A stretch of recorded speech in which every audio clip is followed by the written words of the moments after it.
24-bob. Vafo va ahd bayonida. Vafo javonmard va sohib kamollar ishlaridir. Ahd o'ziga yoki o'zgaga berilgan qat'iy so'z. Agar ahd ruxsorasi vafo holi bilan oroyish topsa, hech bir kishining ko'ngli qushi uning ipi bog'ichidan qutula olmaydi. Chunki haq pok va oliy amr qildi: ey iymon keltirganlar, bitimlar, ahdlarga vafo qilingiz. Moida surasi 1-oyat. Boshqa yana bir yerda shunday buyurilgan: Alloh taolo so'zi: ey Isroil avlodi, sizlarga in'om etgan ne'matimni eslangiz. Sizdan olgan ahdimga vafo qilingiz, toki sizlar menga bergan ahdingizga vafo qilay va mendangina qo'rqingiz. Baqara surasi 40-oyat. Ya'ni agar mening bilan bog'langan ahdingizga vafo qilsangizlar, uning evaziga yaxshi mukofot beraman sizlarga deyilgan. Hadisda yozilishicha, ahdiga vafo qilmagan kishida islom dini yo'qdir deyilgan. Din o'z ahdida turgan kishida komildir. Jahd aylab topmamış ahli nazar, olam ichra ahdin yaxshi hunar. Xabar qilishlaricha, Hazrati Ismoil alayhissalom bir kuni bir do'sti bilan hamroh bo'lib borar edi. Bir uy eshigiga yetganlarida do'sti: ey Ismoil, bu uy mening uyimdir.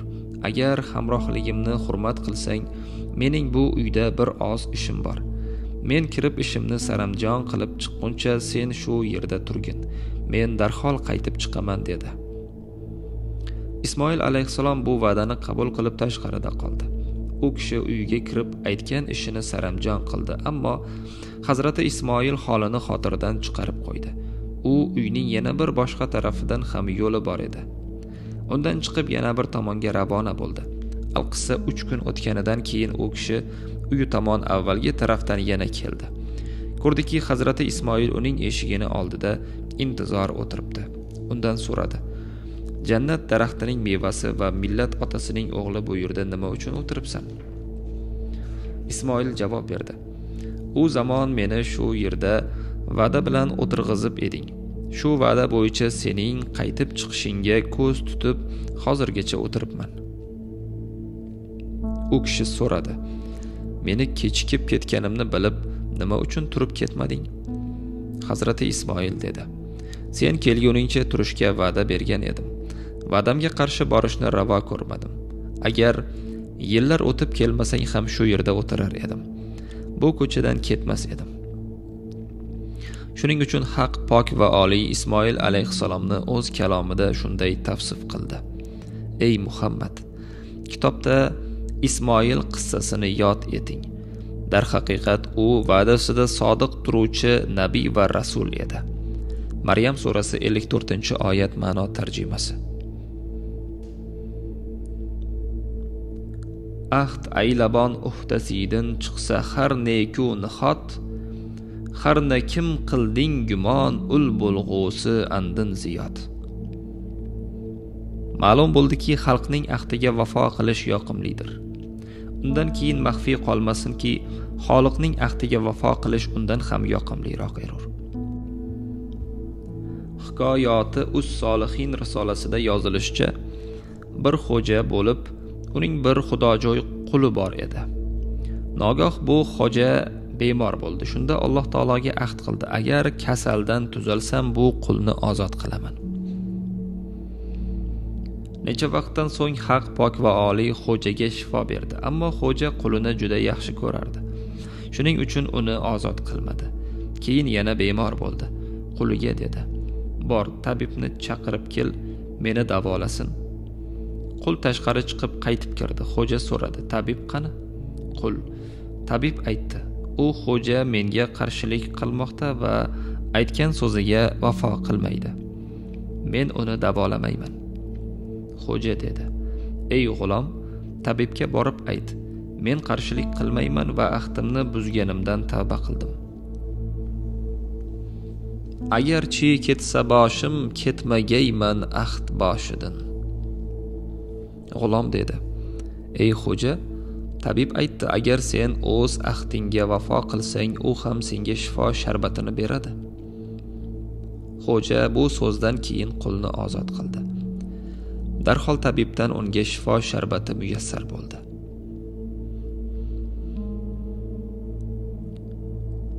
Agar qilsang vafo, ahdiga kim qilding Xudo birla. Sanga ham rahmat lutfi birla Tangri vafo qilg'ay. Hikoyada yozishlaricha bir podshoh bir mushkul ishni hal qilmoqchi bo'ldi. U shunday ahd qildi: ey Alloh, bu ishim ko'nglimdagidek amalga oshsa, xazinamdagi bor naqd pullarni hammasini faqir va miskinlarga sadaqa qilardim. Haq pok va oliy uning muhim ishini tez fursatda murodiga muvofiq amalga oshirdi. Podshoh ahdiga vafo qilishni xohlab, xazinachini chaqirib shunday amr qildi: xazinadagi naqd pullarni hisoblab ko'ring. Hisoblab chiqsalar ancha muncha mablag' bor ekan. Amir va davlat arboblari: ey podshoh, buncha miqdordagi behad ko'p molni darvishlarga berib bo'lmaydi. Agar bersang lashkaring egar jabduqsiz qoladi, dedi. Podshoh: men xazinadagi naqd pullarni miskin va zaiflarga sadaqa qilaman deb ahd qilganman, dedi. Davlat arkonlari bu masalani olimlardan so'radik. Ular aytishicha, sadaqat fuqarolarga va miskinlarga va amaldorlarga, ya'ni sadaqa yig'uvchilarga hukmi bilan mulozimlar ham sadaqa oluvchilarning qatorida turar ekan, dedilar. Alqissa podshoh bu voqeadan hayron bo'lib, ravoq ustida o'tirgan edi. Panjaradan yo'lda bir devona o'tib ketayotganini ko'rdi. Buyrug'i bo'yicha u devonani olib keldilar va undan bu masalada maslahat so'radi. Ey devona, men Xudoy taologa ahd va shart qilgan edimki, agar mening bir muhim ishim hal bo'lsa, xazinamda bor hamma naqd pullarni faqir va miskinlarga ulashaman. Endi u muhim ishim hal bo'ldi. Xazinamda naqd pul juda ko'p chiqdi. Amirlar uni fuqaroga sarf qilishga rozi bo'lmadilar. Olimlar sipohiylarni ham sadaqa oluvchi ekanligini tasdiqlab turibdi. Sen nima deysan? Devona so'radi. Molni fuqaroga berishga niyat qilgan vaqtingda sipohlarni xotiringdan o'tkazgan edingmi? Podshoh javob berdi: gado va muhtojlardan boshqa kishini ko'nglimdan o'tkazmagan edim. Devona: unday bo'lsa, gado va fuqarolarga berginki, chunki niyatingda ularni nazarda tutgansan, dedi. Umarolardan biri dedi: ey podshohim va ey devona, naqd pul juda ko'p, sipohlar esa jabduqsiz. Bu holda shunday qilish ravo bo'ladimi? Devona ul amirdan yuz o'girib, podshoh tarafiga qarab dedi: ey podshoh, u sen ahd qilgan kishiga va mollaringni uni haqqiga nazar qilibsan. Yana unga ehtiyojing tushadimi yo yo'q? Agar yana ishing unga tushadigan bo'lsa, o'z ahdingga vafo qil. Agar boshqa muhtoj bo'lmasang, nima qilishni xohlasang o'zing bilasan. Podshoh bu so'zdan ta'sirlanib ko'p yig'ladi. Shundan so'ng xazinadagi hamma naqd pullarni fuqaro va miskinlarga ulashib berishni buyurdi. Anga muhtoj bo'lgung oxiri kor, bas aning haqida bo'lgil vafodor. Ular kim bo'ldilar sohib hukumat, vafodin topdilar bu nav davlat. Vafo qilmoq erur shahlar yo'sini, o'ldur kim yegay ahdi g'amini. O'z ahdida qanchalik turish boshqa kishilarga qaraganda podshohlarda yaqqolroq ko'rinadi. Chunki ularning so'zlari va ishlari hammaning ko'z o'ngida bo'ladi. Har bir qilmishlari kishilarning qulog'iga yetadi va ahvollari har bir majlisda bayon etiladi. Demak, hamma el u yurt ularning ahd va paymonlariga tobe bo'ladi. Agar ular o'z ahdlarida turishmasa, ularga do'st va dushmanning ishonchi qolmaydi. Xushang vasiyatlarda yozilishicha, u o'g'liga shunday degan ekan: ey farzand, ahdni buzishdan va va'daga xilof ish qilishdan o'zingni asragin, chunki uning yomonligi tez fursatda ta'sir qiladi. Ahding belig'i urgil, albatta vafodin qo'l, jahd aylagin zinhor, ahding uzra mahkam bo'l. Podshohlarning saltanat ahdi uhdasidan chiqishi hamma narsadan lozimroqdir. Hikoya qilishlaricha Afrosiyob sipohlari ichidagi zolimni aniqlash va sitamkorlarning jabru sitamlaridan ogoh va voqif bo'lishga ko'p mashg'ul bo'lar edi. Bu ishda behad ranj chekar edi. Bir kuni yaqinlar va xodimlar undan: "Ey podshoh, bu masalada ko'p mashaqqat chekasan, birdam huzur qilib aysh ishrat haqida o'ylamaysanmi?" deb so'radi. Afrosiyob dedi: "Men va'damga xilof ish qilishni o'zimga ravo ko'rmayman." Mulozimlar: "Biz sendan hech qanday va'da eshitmadik" dedilar. U dedi: "Podshohlik mansabi mening zotim uchun va'dadir. Binobarin uni o'z gardanimga olganman.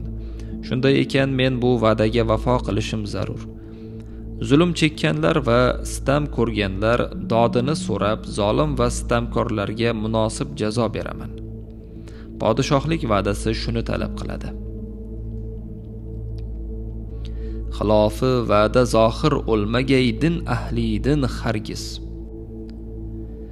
Bir podshoh hakimlarining biridan so'radi: "Qaysi sifat kishini azim va mukarram qiladi?"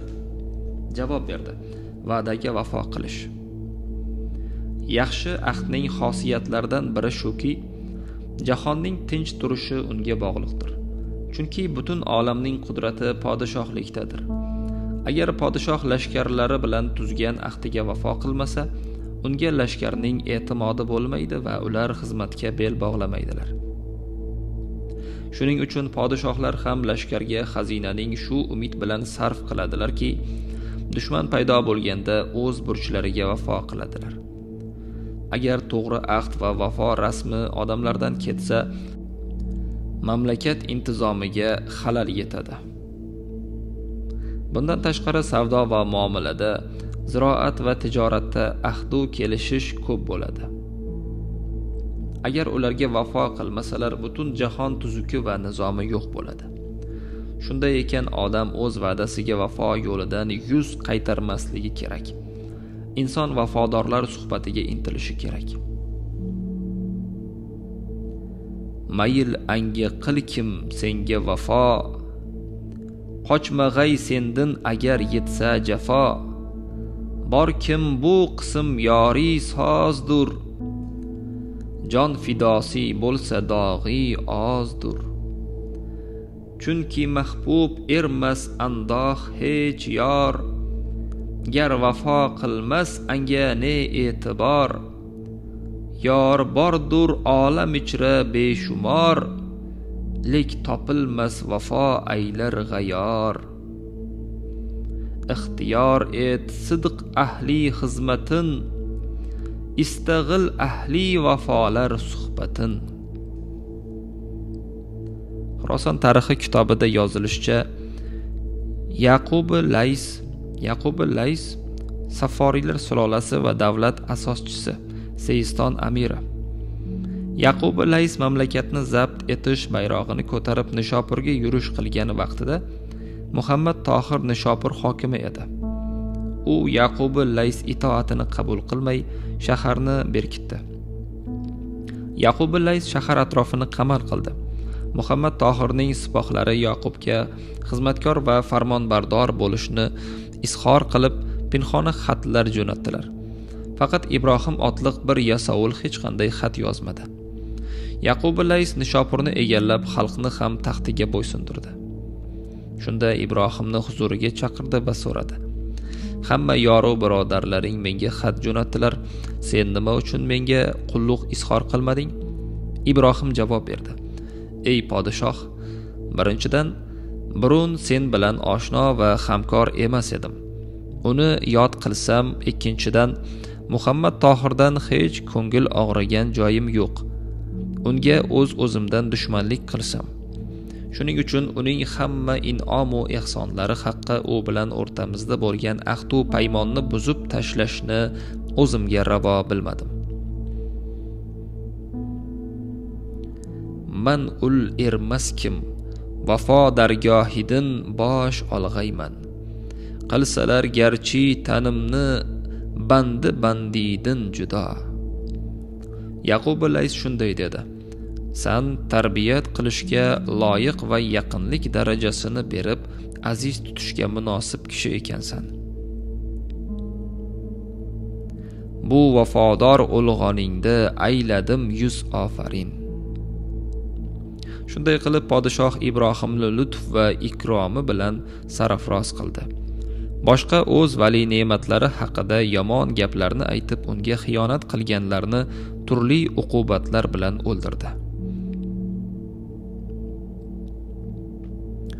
Ham nafaslar haqqini saqlamagandin o'z umid. Bevafolar suhbatiga urmagil hargiz qadam. Yaxshi ahding birla olamda ko'tarsang yaxshi ot. O'tkarur baxting balandlik birla gardundin alam.